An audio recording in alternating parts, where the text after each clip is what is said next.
এক ছেলে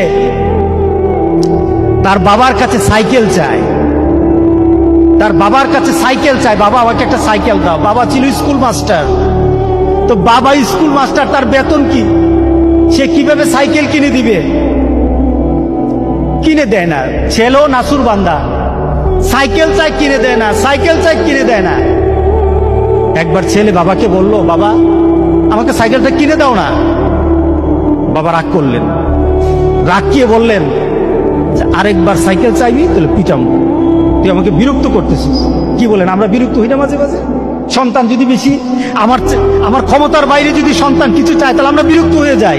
আরেকবার চাইবি তাহলে পিটা দেবো, তাহলে মাইক দেবো, তো তুই আমাকে বিরক্ত করতেছিস।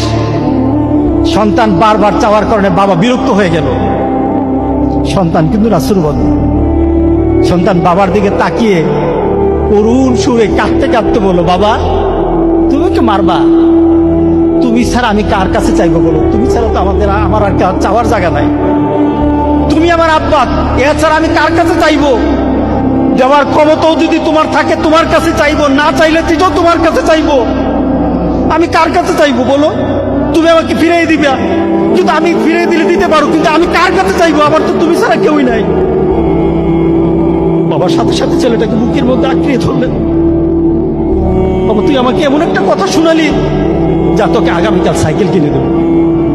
সুবহানাল্লাহ, সুবহানাল্লাহ। তার মানে কি, ছেলে তার বাবার হৃদয়ে টাচ করেছে। তার কথার মধ্যে আবেগ ছিল, ভালোবাসা ছিল, নিবেদন ছিল যে বাবা তুমি না দিতে পারো, কিন্তু আমার তো তুমি ছাড়া কেউই নাই। তুমি না বল আমাকে ফিরিয়ে দিতে পারো, কিন্তু আমার চাওয়ার জায়গা তোমার ছাড়া আর তো কেউই নাই, আমি তোমার কাছেই তো চাইবো। আমরা যদি মাবুদের দরবারে, আল্লাহর দরবারে এভাবে চাইতে পারতাম, যেই মাবুদ দিতেই পারে, দিতেই পারে, দিতেই পারে, একমাত্র যিনি দিতেই পারে, তার কাছে ওই আবেগ দিয়ে যদি চাইতে পারতাম, কোনোদিন কোনো জিনিস আমাদেরকে ফিরিয়ে দিতেন না, কোনোদিন ফিরিয়ে দিতেন না। আমরা চাইতেই পারি না, আমরা ওইভাবে আল্লাহর দরবারে চাচ্ছি না।